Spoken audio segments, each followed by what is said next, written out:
Good morning विद्यार्थी. प्रकाश नागरेमध्ये आपले सहर्ष स्वागत आहे. आपण इयत्ता 7वी इतिहास हा विषय पाहत आहोत. आपण प्राचीन बघा मागे इतिहासामध्ये प्राचीन कालखंडाचा अभ्यास केला. आता आपण 7वी मध्ये कोणता अभ्यास करणार आहोत तर मध्ययुगीन कालखंडाचा अभ्यास करणार आहोत. आपण सुरुवात करूया. आपला पहिला पाठ आहे इतिहासाची साधने. बघा त्यांनी थोडक्यात माहिती दिली. आपण भारतात काही प्राचीन काळाचा अभ्यास हा मागच्या वर्षी 6वी मध्ये केला. ह्या वर्षी आपण मध्ययुगीन कालखंडाचा अभ्यास करणार आहोत. भारतीय इतिहास मध्ययुगाचा कालावधी हा ढोबळ मानत आहे. इसवी सन सालाच्या 9व्या शतकापासून ते 18व्या शतकापर्यंत मानला जातो. या पाठात आपण काय मध्ययुगीन इतिहासाच्या साधनाचा अभ्यास करणार आहोत. बघा आता इतिहास म्हणजे काय नेमकं तुम्हाला सांगते. भूतकाळात घडलेल्या घटनाची कालक्रमानुसार शास्त्रशुद्ध आणि पद्धतशीरपणे दिलेली माहिती म्हणजेच काय इतिहास होय. तर इतिहास म्हणजे काय ही व्याख्या तुम्ही आपल्या वहीमध्ये लिहून घ्यायची आहे. काय भूतकाळात घडलेल्या घटनाची कालक्रमानुसार शास्त्रशुद्ध पद्धतशीरपणे दिलेली माहिती म्हणजेच काय इतिहास होय. चला पुढे पाहूया. बघा इतिहास या शब्दाचा अर्थ काय बघा. इति अधिक ह अधिक आस म्हणजेच काय अशा पद्धतीने हा इतिहास शब्द तयार झालेला आहे. चला आता व्यक्ती, समाज, स्थळ आणि काळ हे काय चार इतिहासाच्या दृष्टीने अत्यंत महत्वाचे आहे. तर इतिहास हा विश्वसनीय पुराव्यावर आधारित असावा लागतो. या पुराव्याला इतिहासाची साधने असे म्हणले जातात. काय म्हणले जातात? इतिहासाची साधने असे म्हणले जातात. तर या साधनांपैकी भौतिक साधने, लिखित साधने आणि मौखिक साधने असे वर्गीकरण करून आपण त्या इतिहासाची माहिती घेणार आहोत. तसं इतिहासाच्या साधनेचे मूल्यमापन ही आपण करणार आहोत. ज्या ऐतिहासिक घटनेचा अभ्यास करायचा असतो त्याच्या संबंधित अनेक बाबींचा विचार आपल्याला तो करावा लागतो. त्यातील ऐतिहासिक साधनाचा आधार घ्यावा लागतो. परत ही साधने तपासून घेणे गरजेचे असते, कारण त्याच्या अस्सलपणाने तपासावा आपल्याला तो करावा लागतो. त्या साधनाचा तारकपणे आपण चिकित्सेपणे वापर करणे आपल्याला ते आवश्यक आहे. बघा पहिल्याच पॉईंट आपल्याला भौतिक साधने. भौतिक साधने कोणकोणते चला बघा.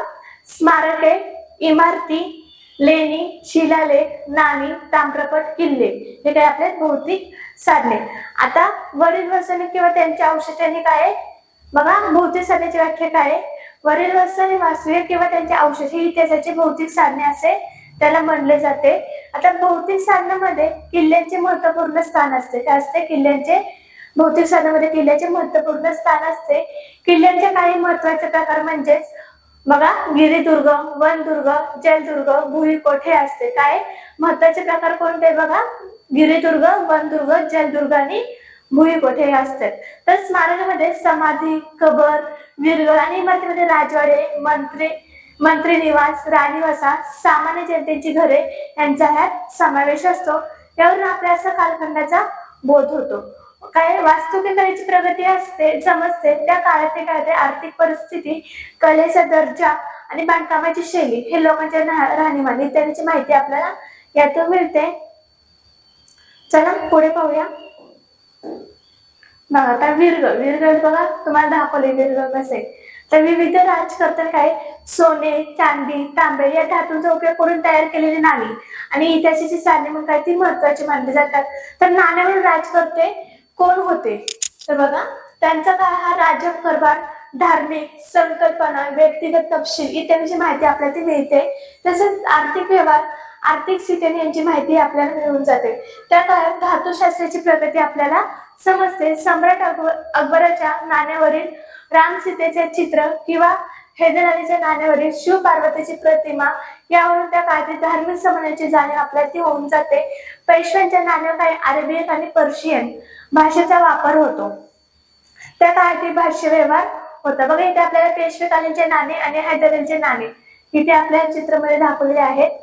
पुढे पाहू. तर शिलालेख म्हणजे काही ते पाहूया. शिलालेख म्हणजे काही दगडावर आणि भिंतीवर कोरलेले लेख. तर शिलालेख म्हणजे काय दगडावर आणि भिंतीवर कोरलेले लेख. उदाहरण बघा त्यांच्यावर येथील काय बृहदीश्वर मंदिराच्या परिसरात काय लेख आहे. चालुक्य, राष्ट्रकूट, चोळ, यादव या राज्यांचा काय काळात कोरलेले अनेक शिलालेख काय मिळाले आहेत. शिलालेख हे इतिहास लेखनाचा फार काय महत्वाचा आणि विश्वसनीय पुरावा आपल्याला तो मानला जातो. त्यातून भाषा लिपी समाज जीवन यासारख्या बाबी समजायला आपल्याला मदत होते. तसेच तांब्याचा पत्र व्यवहार कोरलेल्या लेखनास काय म्हणलं जातं? ताम्रपाठ. काय म्हणलं जातं? ताम्रपाठ. काय म्हणलं जातं ताम्रपाठाला? तांब्याच्या पत्रावर कोरलेल्या लेखनाला काय म्हणलं जातं? ताम्रपाठ. आता ताम्रपाठावर राजज्ञा निवाडे इत्यादी प्रकारची माहितीही त्यामध्ये कोरलेली असते. आता आपण पुढचा मुद्दा पाहूया. लिखित साधने बघा कोणकोणती आहेत. आता त्या काळात काय देवनागरी, अरेबियन, पर्शियन, मोडी अगदी लिपीचे काय वर्णे, विविध भाषांची रूपे, भूर्ज रूपे, पोंथ्या, ग्रंथ, परमाने, चरित्र, चित्रे यांच्या रूपे होते. आपल्याला मध्यवर्ती महत्वाच्या ऐतिहासिक घटनेची माहिती आपल्याला ती मिळून जाते. तसेच खाण्यापिण्याचे पदार्थ, लोकजीवन, वेशभूषा, आचार विचार, सण समारंभ यांची माहिती आपल्या हातात मिळून जाते. आता या सर्व साहित्याला काय म्हणलं गेले? लिखित साधने असे म्हणले गेले. बघा लिखित साधने कोणते? राजकारणातील कामकाजाची कागदपत्रे, वंशावळी, शकावली, पत्रव्यवहार, फलिते, न्याय निवाडे, आज्ञापत्रे, ग्रंथ, चरित्र, परदेशी प्रवासाची काय प्रवास वर्णने, बखरी आणि तवारीख हे काय आपले लिखित साधने. पुढे बघा. आता काय काय परकीय प्रवासात भारतात आले की त्यांनी काय केले? प्रवास वर्णन लिहिली आहे. तर त्यात काय अल्बेरुनी, इब्न बतुता, परत निकोलेस मनुची यांचे काय होतं त्यामध्ये समावेश केला जातोच. पण बाबरांचे चरित्र कवी परमानंद यांनी संस्कृत भाषेत लिहिलेले काय श्री शिवभारत हे शिवचरित्र काय तसेच विविध राजकारणाचे चरित्र पत्र व्यवहारावर काय होते आपल्याची त्यांची धोरणे, प्रशासकीय आणि व्यवसायिक राजकीय संबंध काय होतं त्यांच्याशी उकल करता आपल्याला येते. तसेच तवारीख किंवा तारीख म्हणजेच काही घटनाक्रम अल्बेरुनी, जियाउद्दीन, बर्नी, मौलाना अहमद, याहा बिन अहमद, मिर्झा हैदर, भीमसेन सक्सेना आदींनी लिहिलेल्या तावारीख ह्या काय आहे त्या उपलब्ध आहे. तसेच बगर हा शब्द काय खबर शब्दावरून आलाय. बगर हा शब्द कशावरून आला आहे? खबर या शब्दावरून आलाय. आता खबर म्हणजे काय तर बातमी. बखर हा महाराष्ट्रात निर्माण झालेला इतिहास लिहिण्याचा काय प्रकार आहे. बकरीतून तत्कालीन राजकीय काय घडामोडी, भाषा व्यवहार बाबी कळायला काय मदत होते. तसंच मराठीतील अनेक बकरी घटना घडून गेल्यानंतर अनेक वर्षांनी काय त्या लिहिलेल्या असल्याने त्यात अनेकदा एकूण माहितीवर काय होतं भर दिल्याचे ते आपल्याला आढळतेच. पण महामहिकावतीची बखर, सफाचत बखर, 91 कलमी बखर, चिटणीसाची बखर, भाऊसाहेबांची बखर, खड्यांची लढाईची बखर, काही बकरी होत, रॉबर्ट आर, MC स्प्रेंगर आणि ग्रॅट डफ हे समकालीन काय पद्धत इतिहास काय इतिहासकारांचे ग्रंथ काय तर महत्वाचे आहेत. तर अशा प्रकारे साधनाची इतिहासाची मौखिक साधने आपण म्हणले जातो. चला पुढचा आपला पॉइंट मौखिक साधने. लोक परंपरेत पिढ्यानपिढ्या काही संक्रमित होत राहिलेल्या जातीवरील ओव्या, परत लोकगीते, पोवाडे, कहाण्या, दंतकथा, नृत्ये यातून आपल्या काही लोकजीवनाचे विविध पैलू समजतात. कशामध्ये समजतात बघा. लोक परंपरेत पिढ्यानपिढ्या काही संक्रमित होत असलेल्या जात्यावरील ओव्या, लोकगीते, पोवाडे, कहाण्या, दंतकथा, मिथके यातून काय होते लोकजीवनाचे विविध पैलू आपल्याला समजून येतात. तर अशा प्रकारचे साधना काय मौखिक साधने असं म्हटलं आहे. मौखिक साधने बघा कोणते आहेत सांगितलं लोकगीते, गाथा, श्लोक, अभंग, पोवाडे, म्हणी, कथा, मिथके. तर काय आहे आपले मौखिक साधने. तर बघा वरील तिन्ही प्रकारच्या साधनांपैकी आधारे काय इतिहासाचे हे लेखन केले जाते. इतिहासाचे एकदा लेखन केले तर त्या विषयाचे संशोधन अखंडपणे काय असते चालूच राहते. पण या संशोधनातून नवीन साधने, नवीन माहिती समोर येते आणि त्यानुसार त्याचे काय पूर्ण लेखन करावे लागते. उदाहरण बघा आपल्या आजी आजोबाच्या काळातील, आई वडिलांच्या काळातील आणि आपल्या काळातील इतिहासाच्या पुस्तकामध्ये काही प्रमाणात आपल्याला फरक पडल्याने दिसून येतो. बघा इथं पोवाडा तानाजीचा पोवाडा इथं आपल्याला खाली दिलेला आहे तुम्ही पाहू शकता. आपण पुढे पाहू. बघा आता ऐतिहासिक साधनाचं मूल्यमापन आपण पाहणार होतोच. बघा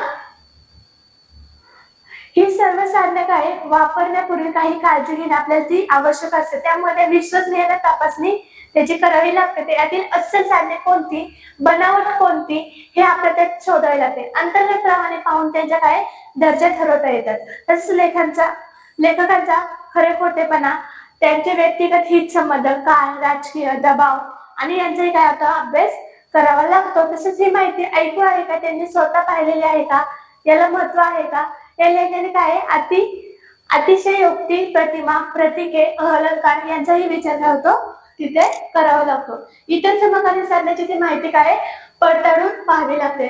आपल्याला मिळालेली माहिती एकांकिक, विसंगत किंवा अतिरंजित असण्याची काही शक्यता नाकारता येत नाही. त्यामुळे त्यांचा वापर करताना काय तारतम्य ठेवावे लागते. सदैव चिकित्सा करूनच आपण या साधनाचा वापर करण्याची दक्षता घेणे गरजेचे असते. इतिहास लेखनात निपक्षपातीपणा आणि तटस्थपणा फार आपल्याला हा महत्वाचा असतो. तर आपण धड्याचा स्वाध्याय तुम्ही वहीमध्ये सोडून घ्यायचा आहे. पुढचा पाठ पाहतो आपण. दुसरा शिवपूर्वकालीन भारत. बघा शिवपूर्वकालीन भारत बघा, या पाठात आपण शिवपूर्व काळातील काय भारतातील विविध राजसत्ताचा काय करणार आहे अभ्यास करणार आहे. कशाचा अभ्यास करणार आहे? राजसत्ताचा अभ्यास करणार आहोत. या काळात काय भारतामध्ये विविध राजसत्ता काय अस्तित्वात होत्या. आता 8व्या शतकात काय पाल बंगालमधील एक काय प्रसिद्ध राजघराणे होते. ते मध्य भारतात काय गुजर, प्रतिहार, सत्तेने आंध्र, कलिंग, विदर्भ आणि पश्चिम काठेवाड, कनौज, गुजरात पर्यंत काय हा सत्तेचा विस्तार केला होता. तसेच उत्तर भारतीय राजपूत घराण्यामध्ये घारवाल घराणे, परमार घराणे ही घराणे महत्वाची होते. आता राजपुतापैकी चौहान घराण्याचे काय पृथ्वीराज चौहान हा पराक्रमी राजा होता. आता तराई येथील काय पहिले उदाहरण पृथ्वीराज चौहान याने काय मोहम्मद घोरीचा काय पराभव तिथे केला होता. मात्र तराईच्या दुसऱ्या युद्धात मोहम्मद घोरीने पृथ्वीराज चौहानला काय केलं पराभव केला. तर तामिळनाडूमध्ये चोळ घराण्यातील राजा हा पहिला राजेंद्र हे पहिले काय होते राजे महत्वाचे होते. चोळने काय आरमाराच्या जोरा काय मालदीव बेटे, श्रीलंका जिंकून घेतले होते. कर्नाटकातील होयसळ घराण्यातील काय विष्णुवर्धन या राजाने संपूर्ण कर्नाटक काय घेतलं जिंकून घेतले. तर महाराष्ट्रात काय राष्ट्रकूट घराण्याचे गोविंद तिसरा आणि कार्यकर्ते राष्ट्रकूट सत्ता काय कोणच पासून ते रामेश्वरपर्यंत पसरली होती. पुढे कृष्णा हा तिसरा याने अल्हाबाद प्रदेश काय होता जिंकून घेतला होता. आता शिराहाराची 3 घराणे पश्चिम महाराष्ट्रात काय होती उदय झाली होती. पहिले घराणे होते उत्तर कोकणात ठाणे व रायगड, दुसरे घराणे दक्षिण कोकणात व तिसरे घराणे कोल्हापूर, सातारा, सांगली, बेळगाव या जिल्ह्याचे काही भागात काय होते त्यांचे राज्य करत होते. आता शिवपूर्वकालीन शेवटी काय वैभवशाली राजवट म्हणजेच काय महाराष्ट्रातील यादवांची काय ती राजवट. आता यादव घराण्याचे काय भिल्लम पाचा यांची राजधानी औरंगाबाद जवळ देवनगरी येथे होती. त्याने कृष्णा याच्या पलीकडे काय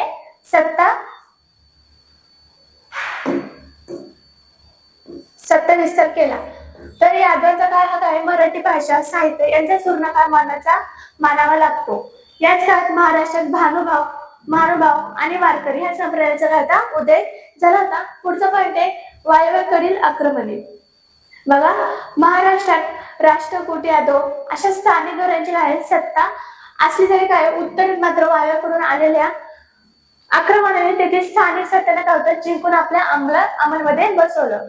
दरम्यान काळात मध्य पूर्वेत अरब सत्तेचा काय उदय झाला होता. साम्राज्याचा विस्तार करण्यासाठी अरब सत्ताधीश हा भारताकडे घालता वळले आणि 8व्या शतकामध्ये मोहम्मद बिन कासिम या अरबी काय सैन्याने सिद्ध प्रांतावर काय होती स्वारी केली. तेथील दाही राजा प्रतिकार मोडून काढणारे सिद्ध प्रांत हा जिंकून घेतला. पण या स्वारीमुळे अरबाचा भारताशी राजकीय संबंध प्रथमच आला होता. पण या पुढील काळात मध्य आशियातील तुर्क, अफगाण, मुघल हे लोक काय भारतात आले आणि त्यांनी काय भारतात आपली सत्ता स्थापन केली. इसवी सन 11व्या शतकात भारतावर तुर्कांची आक्रमणे सुरू होऊ लागली आणि ते आपल्या सत्तेचा विस्तार करत भारताच्या वायव्य सरहद्दीपर्यंत आले. गजनीचा सुलतान मोहम्मद याने काय भारतावर अनेक स्वाऱ्या केल्या. पण या स्वाऱ्यात त्याने मथुरा, वृंदावन, कनौज, सोमनाथ येथील संपन्न मंदिरे काय केली लुटून तेथील प्रचंड संपत्ती आपल्या बरोबर त्याने घेऊन गेला. आता बगदाद खलजी याने काय जगप्रसिद्ध नालंदा विद्यापीठातील समृद्ध ग्रंथालय काय केले त्याने जाळून टाकली होती. बघा आता उत्तरेकडील सुलतानशाही इसवी सन 1175 आणि 1178 मध्ये अफगाणिस्तानातील गुरु येथील काय सुलतान मोहम्मद घोरी याने भारतावर काय केली, आक्रमणे केली. पण भारतातील जिंकून घेतलेल्या प्रदेशात कारभार पाहण्यासाठी त्याने कुतुबुद्दीन ऐबक यांची खाली नेमणूक केली. पुढे इसवी सन 1206 मध्ये मोहम्मद घोरीच्या काय मृत्यूनंतर ऐबकाने आपल्या प्रभुत्वाखाली काय भारतातील प्रदेशाचा कारभार स्वतंत्रपणे पाहण्यास त्याने सुरुवात केली. आता ऐबक हा मूळचा गुलाम असून दिल्लीचा सत्ताधीश बनला. आता इसवी सन 1210 मध्ये त्यांचा मृत्यू झाला. बघा भारतावर राज्य कोणी केलं, कुतुबुद्दीन ऐबकानंतर अल्तमश, रझिया बलबन, अल्लाउद्दीन खलजी, मोहम्मद तुगलक, फिरोज तुगलक, इब्राहिम लोधी यांनी काय केलं, या सुलतानांनी भारतावर राज्य केले होते. आता इब्राहिम लोधी हा शेवटचा सुलतान होता. शेवटचा सुलतान होता इब्राहिम लोधी, हा होता शेवटचा सुलतान होता. त्याच्या स्वभावदोषामुळे त्याला अनेक शत्रुकार्य निर्माण झाले. पंजाबचा सुभेदार दौलत खान लोधी याने काबूल येथे त्याला मुघल सत्ताधीशा बाबर इब्राहिम लोधी विरोधात पाचारण केले आणि या लढ्यात त्याने इब्राहिम लोधीचा पराभव करून टाकला. त्यात बरोबर सुलतानचाही शेवट झाला. आता विजयनगरचे राज्य, पुढचा पॉइंट आहे आपला विजयनगरचे राज्य. दिल्लीचा सुलतान मोहम्मद तुगलक यांच्या कारकिर्दीत दिल्लीचा काही मध्यवर्ती सत्तेविरुद्ध दक्षिणेकडे त्यांनी उठाव झाले. पण त्यातून विजयनगर, बहमनी व दोन प्रबळ राज्य ही काय उदयास आली. पण हरिहर व बुक्क हे दक्षिण भारतातील दोघे भाऊ दिल्लीच्या सुलतानशाहीच्या सेवेत सरदार म्हणून होते. कोण होते सरदार म्हणून? हरिहर आणि बुक्क हे दक्षिण भारतातील काय होते, दोघे भाऊ होते. ते सुलतानच्या सेवेत सरदार म्हणून होते. तर त्यांनी मोहम्मद तुगलच्या काळात काही दक्षिणेत काही राजकीय अस्थिरतेचा फायदा घेऊन इसवी सन 1336 मध्ये दक्षिण विजयनगरचे राज्य स्थापन केले. कोणत्या साली स्थापन केले? तर इसवी सन 1336 मध्ये दक्षिणमध्ये काय ते विजयनगरचे राज्य स्थापन केले. आजही त्या कर्नाटकने हम्पी या राज्याची राजधानी आहे. कोणती राजधानी आहे? हम्पी. कोणती राजधानी आहे? तर हम्पी. आता हरिहर हा विजयनगरचा पहिला राजा होता. कोणता विजयनगरचा राजा पहिला? कोण? हरिहर होता. तर हरिहर नंतर भाऊ बुक्क हा सत्तेवर आला. बुक्क याने काय केलं, रामेश्वरचा प्रदेश आपल्या अधिपत्याखाली त्याने तो आणला. पुढचा पॉइंट आहे कृष्णदेवराय. कृष्णदेवराय इसवी सन 1509 मध्ये विजयनगरच्या गादीवर आला आणि त्याने विजयवाडा आणि राजमहेंद्री हा प्रदेश करायला जिंकून आपल्या राज्यास ते जोडले. आता बहमनी सुलतान महमूद शाह यांच्या नेतृत्वाखाली ते एकत्रित आलेल्या सुलतानाने काय सैन्य संघाचा त्याने पराभव केला.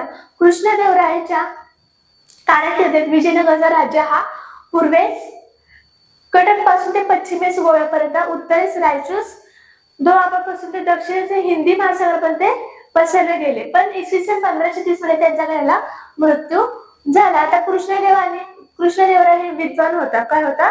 विद्वान होता. त्याने काय तेलुगू भाषेमध्ये अमुक्त मालेदा हा राजनीती विषयक ग्रंथ लिहिला. कोणता ग्रंथ लिहिलाय? अमुक्त मालेदा हा राजनीती विषयक ग्रंथ त्यांनी लिहिला होता. तर त्यांच्या कारकिर्दीत विजयनगर मध्ये 1000 राम मंदिर, विठ्ठल मंदिराचे काय होते त्यांनी बांधकाम केले होते. तर कृष्णदेवराय नंतर विजयनगरच्या राज्यात ते उतरती काळ लागली. आजच्या कर्नाटक राज्यातील तालिकोट आणि एकीकडे आदिलशाही, निजामशाही आणि कुतुबशाही तर बरीचशाही. हे दुसऱ्या बाजूला विजयनगरचा राजा रामराय यांच्यात इसवी सन 1565 मध्ये लढाई झाली. या लढाईत त्यांच्या घराला पराभव झाला. पण त्यानंतर विजयनगरचे राज्य काही संपुष्टात येऊ लागले. पण बहमनी राज्यामध्ये बघा आता काय, मोहम्मद तुगलकाचे वर्चस्व झुगारून देण्यासाठी दक्षिणेकडे सरदारांनी काय केले, बंद केले. या सरदाराचा प्रमुख हसन गंगू याने काय केलं, दिल्लीच्या सुलतानच्या सैन्याचा पराभव केला. इसवी सन 1347 मध्ये नवीन राज्य घराला अस्तित्वात आणले आणि बहमनी राज्य, त्याला काय म्हणले गेले, बहमनी राज्य असे म्हणले गेले. आता हसन गंगू हा बहमनी राज्याचा पहिला सुलतान झाला. पण त्याच्या कर्नाटकली राज्यातील गुलबर्गा येथील आपली राजधानी त्यांनी स्थापन केली. कोणती राजधानी स्थापन केली? गुलबर्गा ही राजधानी त्यांनी स्थापन केली. आता मोहम्मद गावान हा बहमनी राज्याचा काय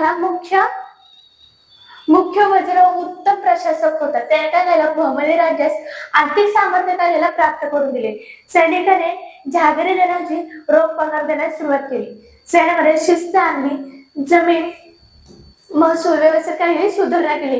बिदर येथे काय अरबी फारसी विद्याच्या अभ्यासासाठी त्याने मदरसा स्थापन केली. काय स्थापन केली अभ्यासासाठी? तर मदरसा ही स्थापन केली. मोहम्मद गावानंतर बहमनी सरदारमध्ये गटबाजी काही वाढीस लागली, तर विजयनगर व बहमनी यांच्या राज्यातील संघर्षाचा बहमनी राजवट प्रतिकूल परिणाम झालेला दिसतोय. तसेच विविध प्रांतातील अधिकारी अधिक स्वातंत्र्य काय वृत्तीने ते वागू लागले. पण बहमनी राज्याचं काय झालं? विघटन झाले.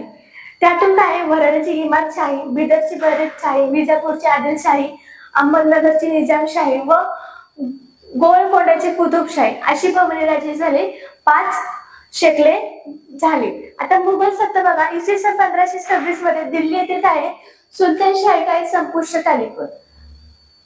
कोणत्या साली संपुष्टात आली? तर 1526 मध्ये दिल्लीत काय सुलतानाची शाही काय संपुष्टात आली. तर मुघल सत्तेची स्थापना झाली. कोणती मुघल सत्तेची स्थापना झाली? आता बाबर हा मुघल सत्तेचा गावचा संस्थापक होय.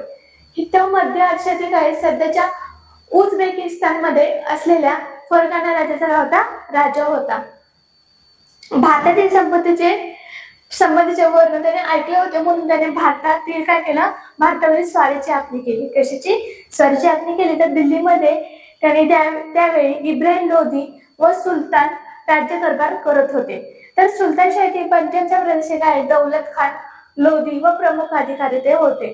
तर इब्राहिम लोधी हा दौलत खान लोधी या समाजामध्ये संघर्ष निर्माण झाला. संघर्ष निर्माण झाला. दौलत खानाने भारतावर आक्रमण करण्यासाठी बाबरला निमंत्रित केले. कोणाला निमंत्रित केले? तर बाबरला निमंत्रित केले. तर ही संधी साधून बाबरने भारतावर आक्रमण केले. बाबरच्या आक्रमणास प्रतिकार कार्यकर्ता इब्राहिम लोधी सैन्य देऊन निघाला. 21 एप्रिल 1526 मध्ये या दिवशी पानिपत या ठिकाणी त्यांची काय झाली? बाबर बरोबर लढाई झाली. कधी लढाई झाली? तर 21 एप्रिल 1523 मध्ये पानिपत या ठिकाणी लढाई बाबर सोबत झाली. तर या लढाईमध्ये बाबराने काय केला? भारताचा प्रथमच तोफखान्याचा प्रभावी उपयोग केला आणि त्याने काय इब्राहिम लोधीच्या सैन्याचा काय केला? पराभव करून टाकला आणि पानिपतची पहिली लढाई ती होती. होय. आता या लढाईनंतर मेवाड्याचे काय रणसंगाने राजपूत राजांना एकत्र आणले. बाबर राणा यांच्यामध्ये खानो या ठिकाणी काय लढाई झाली. पण या लढाईत बाबरचा काला तोफखाने त्याचे राखीव सैन्य काय झाले? त्यांनी काय प्रभावी कामगिरी केली. पण रणसंगाच्या सैन्याचा काय झाला? तिथे पराभव झाला आणि 1530 मध्ये बाबरचा काय झाला? मृत्यू झाला. तर इसवी सन 1530 मध्ये बाबरचा मृत्यू झाला.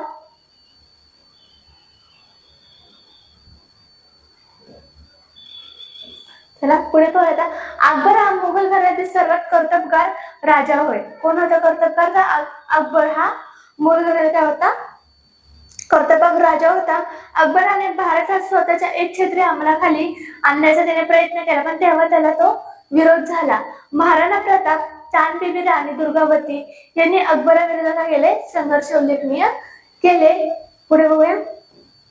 बघा, महाराणा प्रताप उद्देशाच्या मृत्यूनंतर महाराणा प्रताप मेवाडच्या गादीवर आले.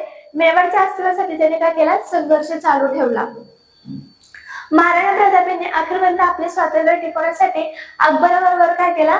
संघर्ष केला. पराक्रम, धैर्य, स्वाभिमान, त्याग इत्यादी गुणांमध्ये काय इतिहास अजरामर झाले. आता चांद बिबी बघा, चांद बिबी इसवी सन 1595 मध्ये मुघलांनी काय केला? अहमदनगरचा निजामशाही राज्यावर केला हल्ला केला. पण मुघल सैन्याने अहमदनगरच्या काही किल्ल्याचा केला वेढा दिला. पण अहमदनगरच्या हुसेन निजामशाही कर्तबगार मुलगी चांद बिबी हिने अत्यंत धैर्याने तो किल्ला लढवला. यावेळी निजामशाहीतील सरदारामध्ये दुही निर्माण झाली. या दुहीतून चांद बिबीस ठार मारले गेले. पण पुढे मुघलांनी अहमदनगरचा किल्ला जिंकून घेतला आणि मात्र निजामशाहीने संपूर्ण राज्य काय मुघलांच्या ताब्यात आले नाही. आता राणी दुर्गावतीचं बघूया आपण. बघा, विदर्भाच्या पूर्व भागात, त्यांच्या उत्तरेचा मध्य प्रदेशाचा भाग आणि आजचे छत्तीसगडाचा पश्चिम भाग, आंध्र प्रदेशाचा उत्तर भाग आणि ओडिशाचा पश्चिम भाग हे काय आहे? स्थूल मानेने काय आहे? गोंडवानाचा विस्तार होय. कोणता? गोंडवानाचा विस्तार होय. पण चंदल राजपुताच्या घराने काय जन्म झालेली दुर्गा व ती लग्नानंतर गोंडवान्याची राणी झाली. कोणती राणी झाली? त्या गोंडवांची राणी झाल्या, पण तिने उत्तमरित्या काय केला, राज्यकारभार केला. मध्यकालीन इतिहासामध्ये गोंडवांची राणी दुर्गावती हिने काय केला, मुघलांविरुद्ध दिलेला लढा महत्वाचा आहे. दुर्गावतीने पतीच्या मृत्यूनंतर अकबराविरुद्ध काय केले, लढताना प्राणपण केले होते, प्राणार्पण केले होते, परंतु शरणागती पत्करली नाही. काय केली, शरणागती ते पत्करली नाही. अकबर हा एक सुजाण आणि जागरूक शासक होता. त्याने काय केले, धार्मिक धोरण उदार सहिष्णू होते. तो सर्व काय धर्मातील प्रजेला काय सारखी वागणूक देत असे.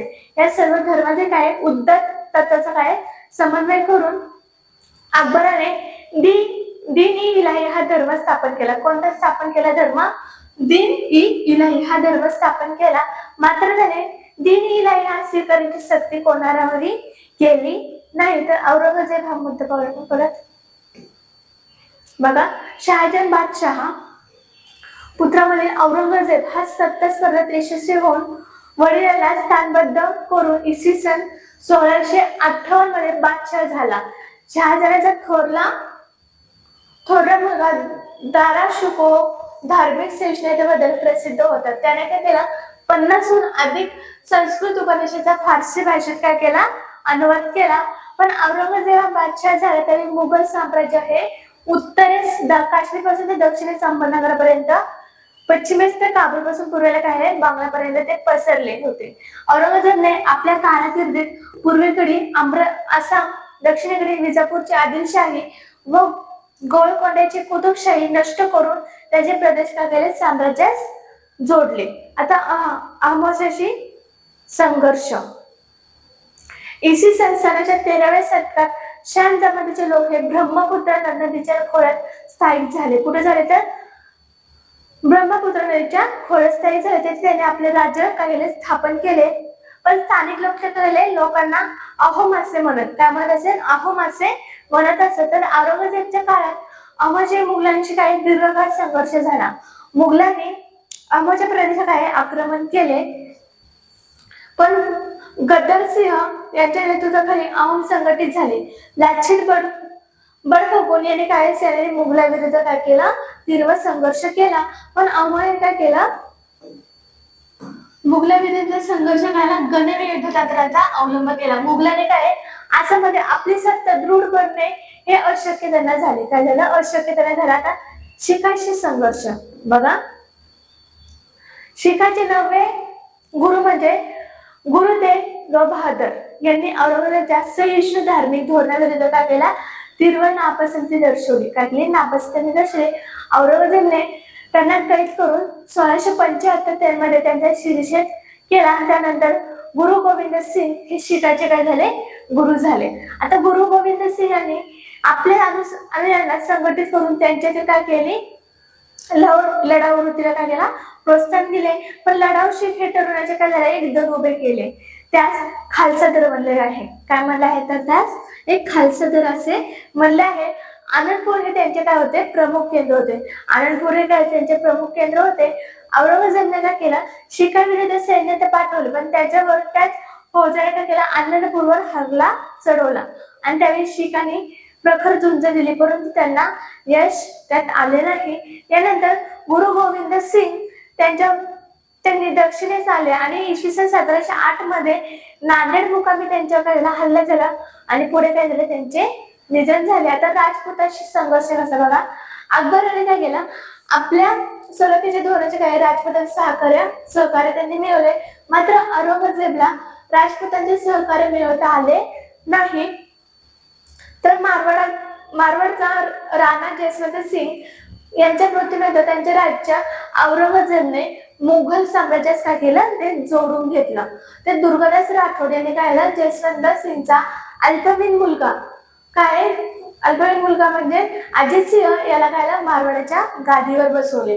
पण दुर्गादास काय केलं, राठोडने मुघला विरुद्ध मोठा संघर्ष केला. पण दुर्गादासाचा प्रतिकार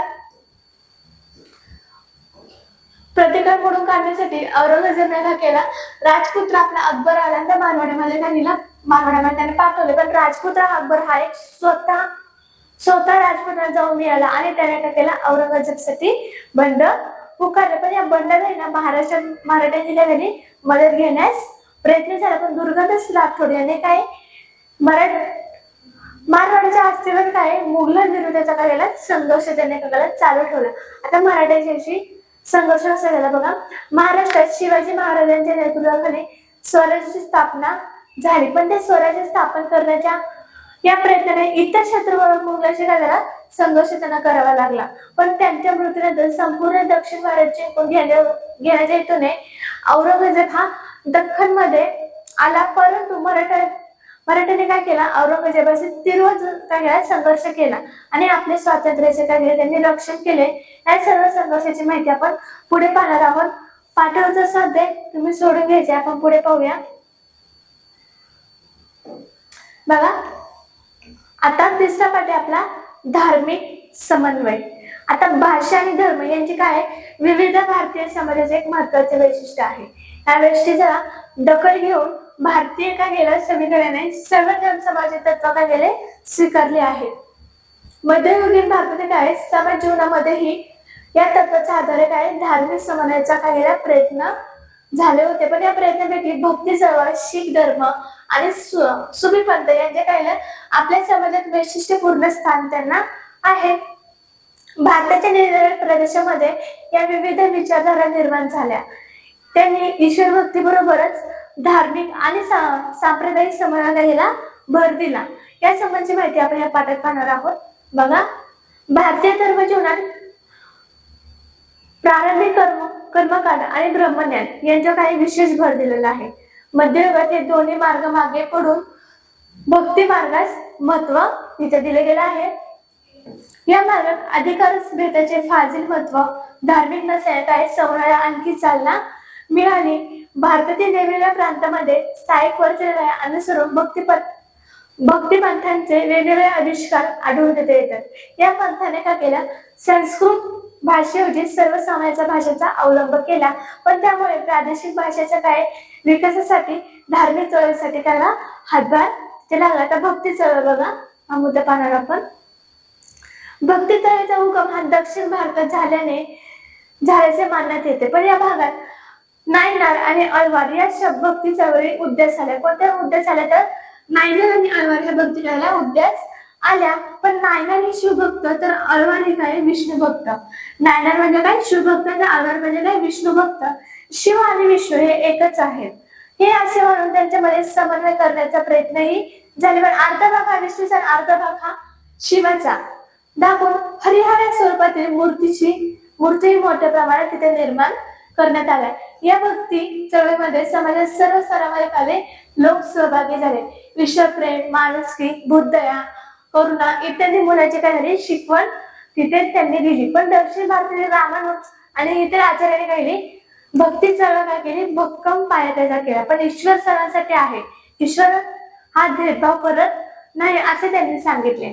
उत्तर भारतात काय केले रामानुजाच्या शिकवणीसाठी त्यांचा मोठा प्रभाव पडला, पण उत्तर भारतात संत रामानंद यांनी भक्तीच्या भागाला महत्व सांगितलेले आहे. संत कबीर यांनी भक्ती चळवळीतील एक विख्यात संत होत. ते तीर्थशास्त्र, वर्ते, मूर्तीपूजा पण यांना महत्व त्यांनी दिले नाही, तर त्यांनी सत्याला ईश्वर मानले. कशाला मानले त्यांनी सत्याला ईश्वर मानले. सर्व मानव हे एकच आहेत अशी शिकवण त्यांनी दिली. जातीभेद, पंथभेद, धर्मभेद मानले त्यांनी कोणतेच नाही, तर त्यांनी काय हिंदू मुस्लिमांचे ऐक्य साधायचे होते. त्याने हिंदू आणि मुस्लिम अशा दोन्ही धर्माने काय कट्टर लोकांना काय कडक शब्दात त्याने फटकारले. बंगालमध्ये चैतन्य महाप्रभू आणि कृष्ण भक्तीच्या काकेला महत्व सांगितले. त्यांच्या उपदेशामुळे लोक जातीचे आणि पंथाचे बंधने ओलांडून भक्ती चळवळीत सहभागी झाले. आता चैतन्य महाप्रभूचा काय शंकर आणि असं काही कृष्ण भक्तीचा काय झाला तिथे प्रचार झाला.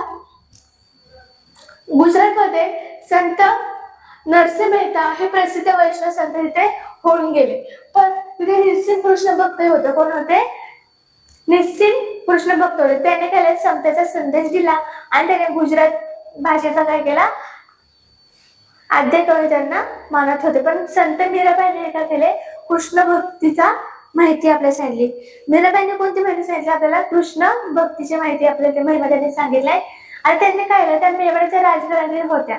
कुठल्या होत्या त्या? मेवाड राजघराण्यातील होत्या. पण राजघराण्यातील सुखाचा त्याग करून ते कृष्ण भक्तीत तल्लीन झाल्या आणि राजस्थानी व गुजराती भाषेमध्ये त्यांनी भक्ती रचना केल्या. त्यांनी भक्तिगीते, भक्ती सहिष्णुता ही मानवता ही संदेश देणारी त्यांनी संदेश दिला आहे. ते संत रोहिदास हे एक महान संत होते. त्यांनी समतेचा व मानवतेचा गेला संदेश दिला. कोणता दिला? ते समतेचा आणि मानवतेचा संदेश त्यांनी दिला. संत सैना हे एक प्रभावी संत होऊन गेले. पण हिंदी साहित्यातील महाकवी सूरदास यांनी काय केला? सूरसागर हे काव्य लिहिले.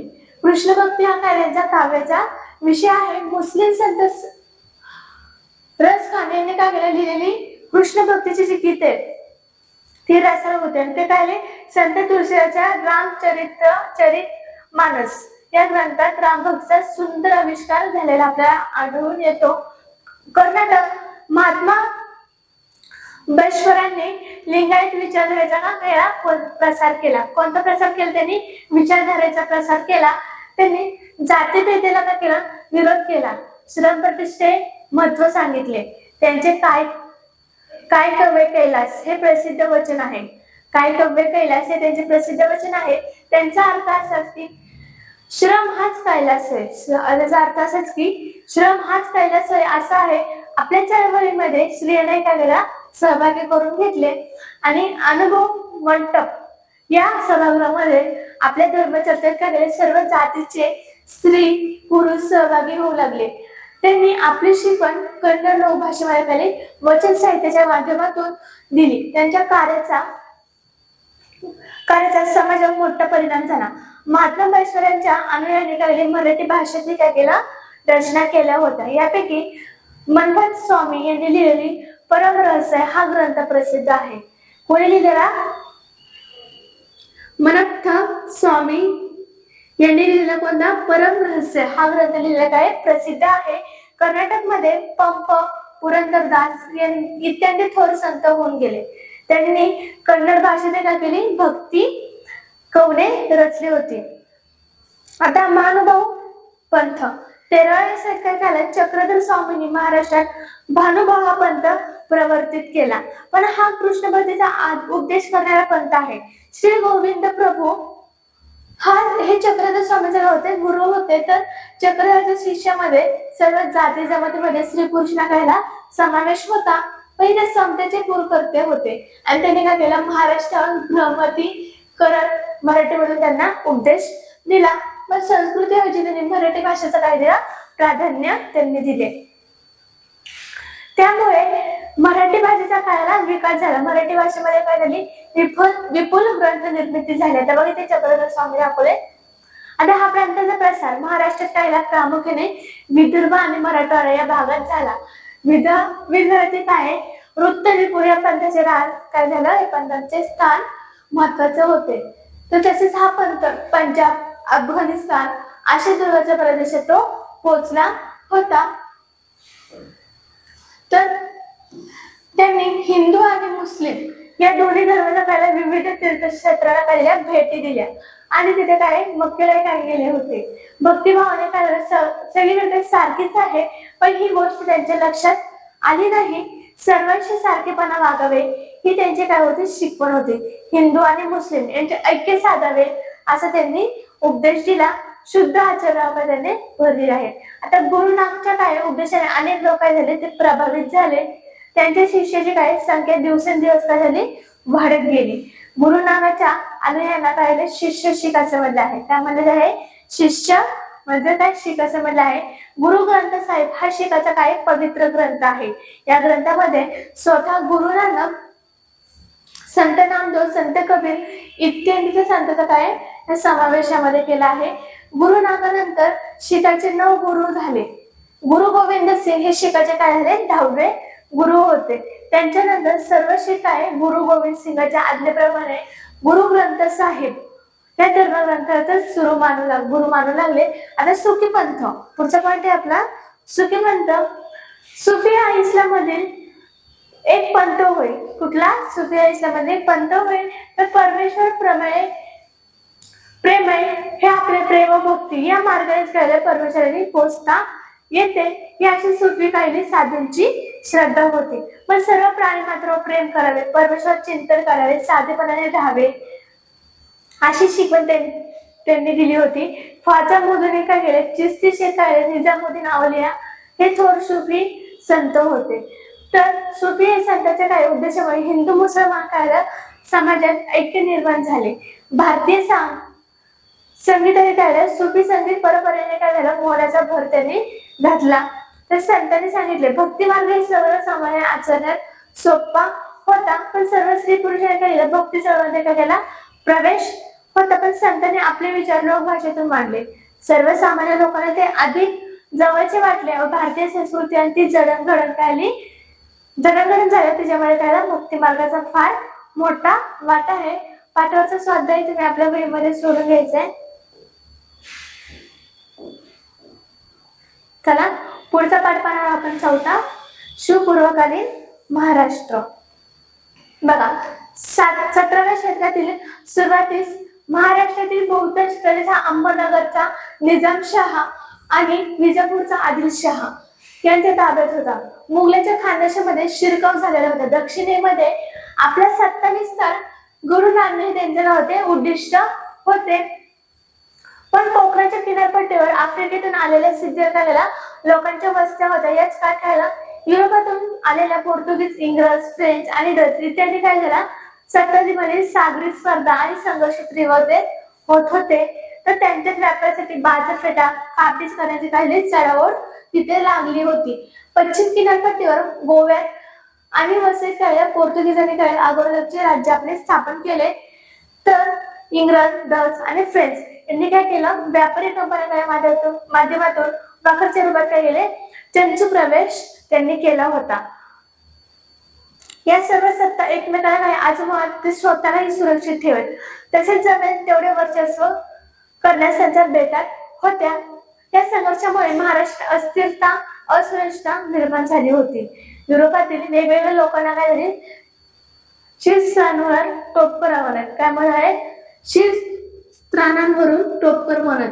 शिवपूर्वकालीन लोकवस्ती, प्रजा आणि राजकर्ते यांच्याकडे काय झालं, दुवा म्हणून कार्य करणारे अधिकारी, बाजारपेठा, कारागिरी वगैरे सुरू केलेल्या राजसमाजासाठी गाव, कसबा आणि परगणा ह्या भौगोलिक स्थानाची ओळख होणे आपल्याला आवश्यक होते. तसेच गावांचा परगणा होत असेल. सामान्य पर्यंत मुख्य ठिकाण काय म्हणत आहे, कसबा असे म्हणत असत. कसब्यापेक्षा लहान असलेल्या गावाला काय म्हणत असे, मोजा. काय म्हणत असेल, लहान कसब्यापेक्षा लहान असलेल्या गावाला काय म्हणले जात आहे, मोजा असे म्हण. आपण आता गाव, कसबा आणि परगणा यांची क्रमात संक्षिप्त ओळख करून घेऊया. आता गाव, मोजाच म्हणजे गाव म्हणजेच काय, मोजा. तर बहुतेक लोक काय गावामध्ये राहतात. गावाला मोजाही असे म्हणजे पाटील गावाचा प्रमुख असे आणि लोकांना गावातील जास्तीत जास्त जमीन लागवडीखाली आणावी यासाठी ते प्रयत्न करत. पण गावामध्ये तंटबखेडा होत असे तेव्हा शांतता निर्माण करण्याचे काम हे पाटील करत असत. त्यांच्या कामात कुलकर्णी मदत करत असत. तर जमा झालेल्या नोंद करणे हे काम काय कुलकर्णी करत असेल. गावामध्ये निरनिराळी कामगिरी पण असते. तर त्यांच्याकडे व्यवसाय, समाज हक्क काय वंशपराने काय चालत आलेले आहे. गावात कारागीर जी सेवा देत असतात त्याबद्दल शेतकऱ्यांकडून काय आहे, त्या शेतातील उत्पन्नाचा काही वाटा मिळेल आणि त्याच काय बलूत असे म्हणत. त्यामध्ये असेल बलूत असे म्हणत. आता कसबा एक मोठे खेडे गावाच असे सामंत परगण्याचे काय मुख्य ठिकाण असे आहे. तर उदाहरण बघा, इंदापूर परगण्याचे हे मुख्य ठिकाण आणि इंदापूर हे कसबा, वाई परगण्याचे काय मुख्य ठिकाण. वाई कसबा हे गावाप्रमाणे कसब्यामध्येच काय मुख्य व्यवसाय शेतीचा असे. तेथे काय सुतार, लोहार इत्यादी काय कुशल कारागिरी असत. कसब्याला जोडूनच बाजारपेठ पण असत आणि शेते, महाजन हे पेठेचे काही वतनदार कारभारी होते. प्रत्येक गावात पेठ होतीच असं नाही, मात्र गावात पेठ वसायचे काम हे शेते महाराजांनी वसायचे काम हे शेते महाजनांचे होते. तर त्यासाठी त्यांना सरकारातून काय जमीन आणि गावकऱ्याकडून काही हक्क मिळत असेल. पेटेचे हिशोब ठेवायचे काम हे कोण करत असेल? महाजन सर्व पाहत असेल. पुढे बोलूया. आता परगणा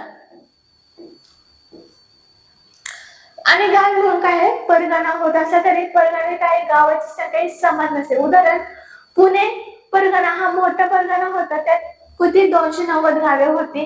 चाकण परगणात 64 गाव होती. शिरवळ परगणात लहान होता, त्यात 40 गावे होती. देशमुख देशपांडे परगण्याचे वतनदार अधिकारी असत. देशमुख हे परगण्यातील काय पाटलांचा प्रमुख असेल. पण गाव पातळीवर जे काम पाटील करत असते तेच काम कोण? परगणाच्या पातळीवर कोण? देशमुख करत असते. तसेच परगण्याचे काय सर्व कुलकर्ण्याचे काय प्रमुख देशपांडेच असे. गाव पातळीवर कुलकर्णी हे जे काम करत असे ते काम परगणा पातळीवर काय देशपांडे करत असे.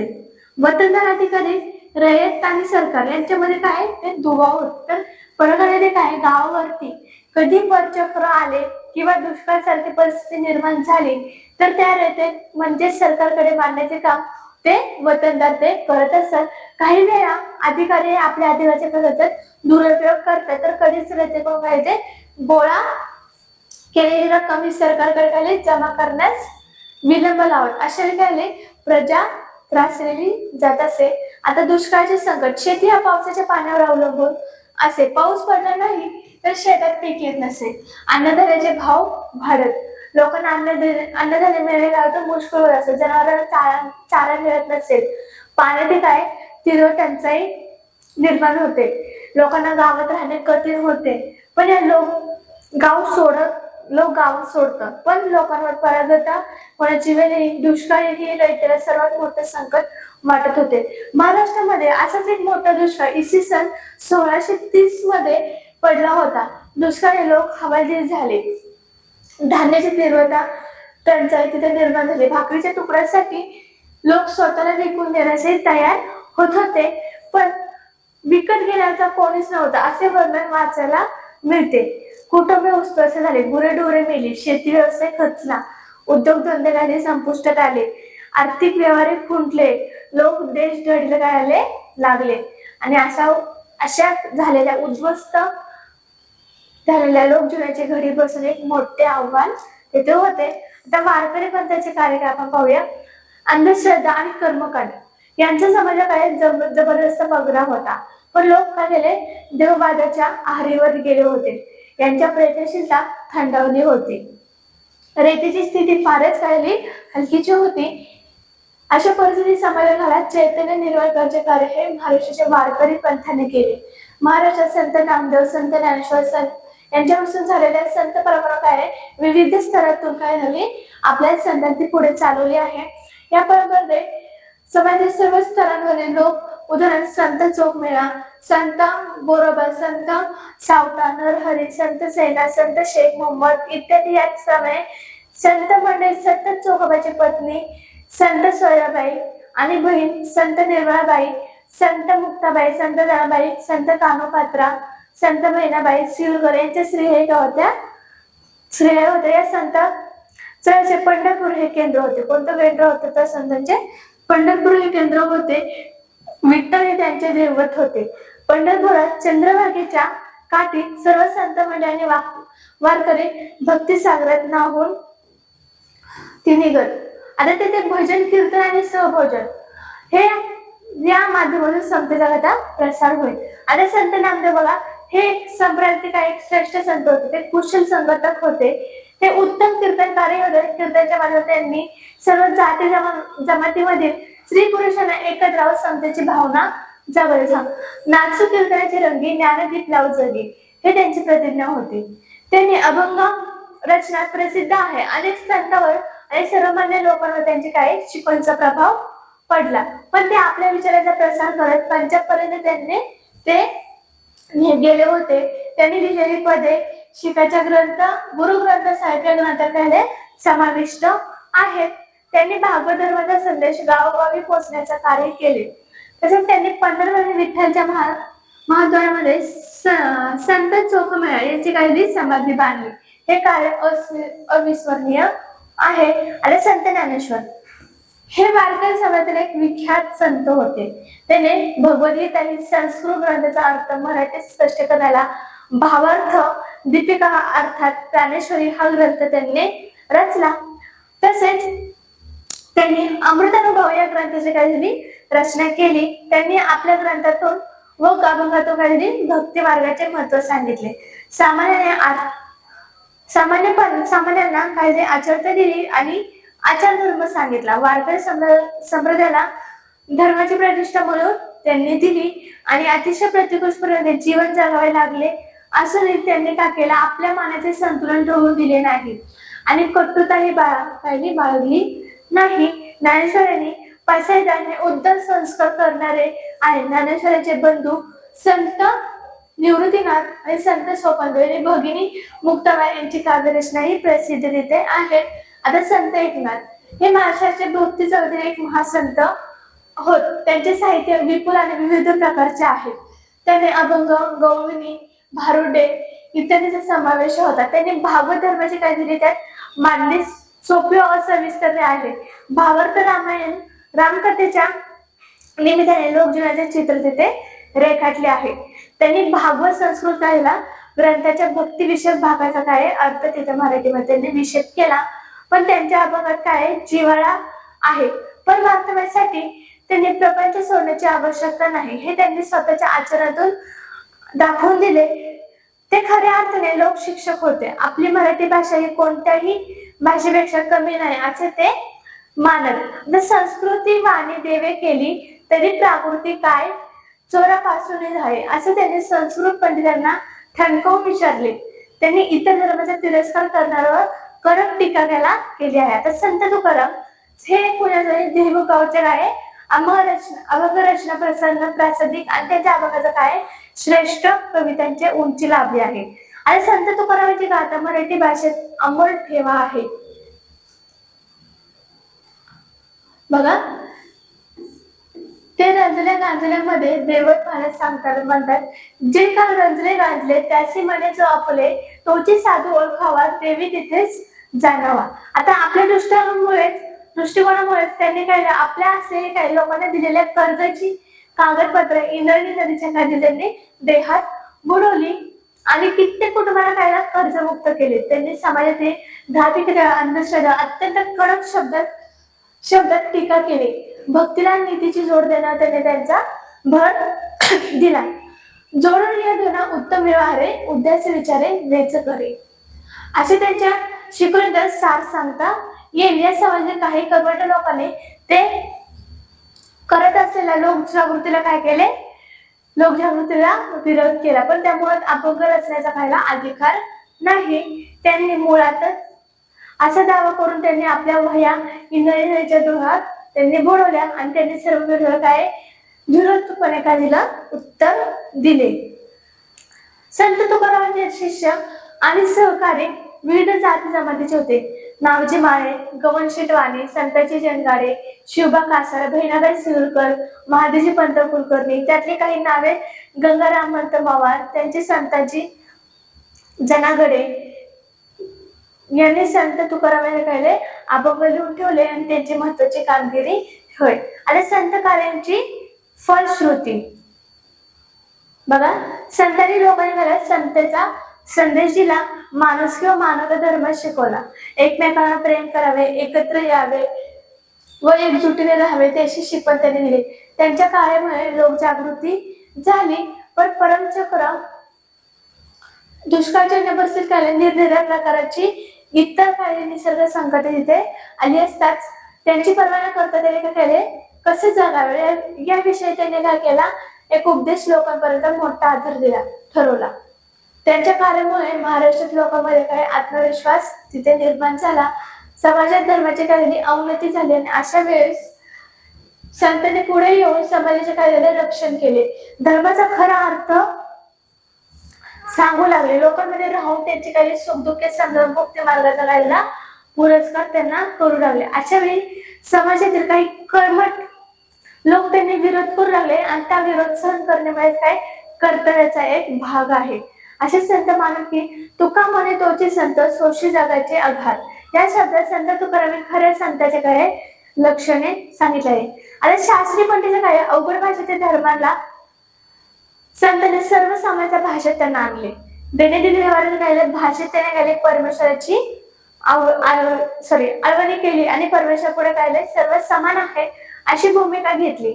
वर्ण आणि जातीचा अहंकार बाजूला सारून आपल्या एकमेकांना परमेश्वराची लेकरे अशा सर्व त्यांनी पाहायला हवे ही शिकवण समाजाला दिली. पण ह्या सर्व संतांच्या वैशिष्ट्य म्हणजे भक्ती करत असताना त्यांनी आपापली कर्तव्य काय सोडली नाही, पण त्यांनी काय आपापल्या कामावर परमेश्वर पाहिला. कांदा मुळा भाजी अवघी विठाई माझी असे संत सावता महाराज म्हणतात. त्यांचे विधान शेतीच्या कामासंदर्भात असले तरी ते संतांच्या काही दैनंदिन जीवनातल्या अन्य प्रकारच्या कामात काय ते लागू आहे. तर कवित्व करत राहिले आणि समाजाच्या काही नैतिक जाणीवा तिथे विकसित गेल्या. चला पुढे पाहूया.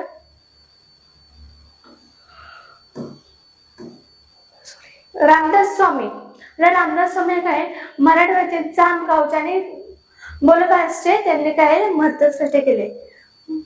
बोलपासने चे महत्व त्यांनी आपल्याला स्पष्ट केलं आहे.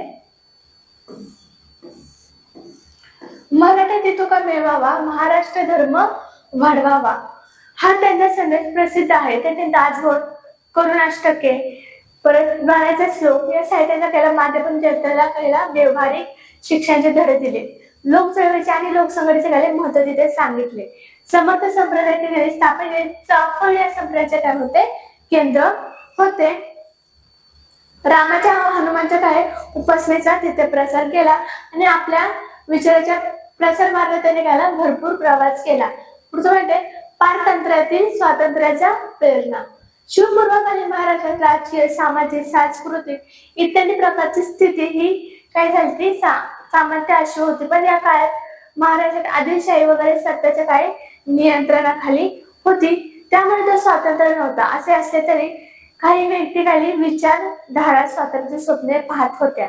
पण अशा घटनेमध्ये स्वराज्य संकलक मानले जाणारे शहाजीराजे हे अग्रभागी होते.